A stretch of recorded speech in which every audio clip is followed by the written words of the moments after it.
We know that social capital is important for economic development and economic growth. It fosters contract creation due to its informal nature and also increases participation in the financial markets.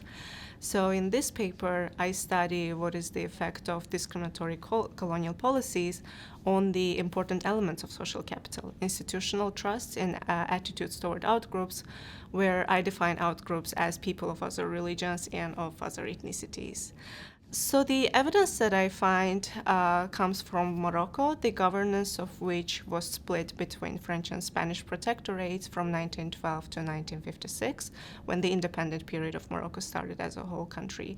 So during this period, French administration pursued a discriminatory colonial policy with the goal of creating ethnic division among two predominant ethnic groups, Berbers and Arabs.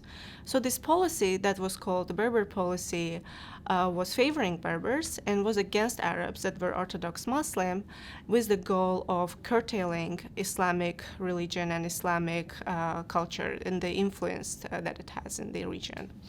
So this policy was implemented in two ways. One is through the education system, where Berber children, they had preference in matter of governmental grants. There were special schools created for Berber-speaking children. And eventually, the education system became a vehicle of social mobility for Berbers. So this environment was not created for Arab children. And the second way the policy was implemented was through the establishment of customary courts that legally allowed Berbers to exercise their customary laws that previously were set of unwritten laws called urf.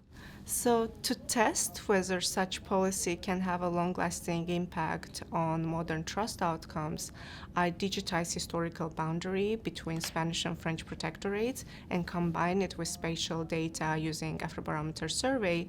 And then using a regression discontinuity design, what I find is that people residing on the French side of the border have lower institutional trust, specifically trust in the president and trust in the parliament, and they also have worse attitudes toward people of other religions and worse attitudes toward people of other ethnicities.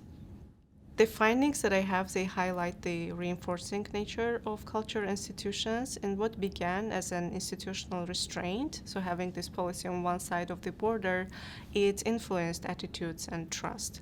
So it's therefore important to understand these historical nuances, to overcome these constraints, and to change the social norms.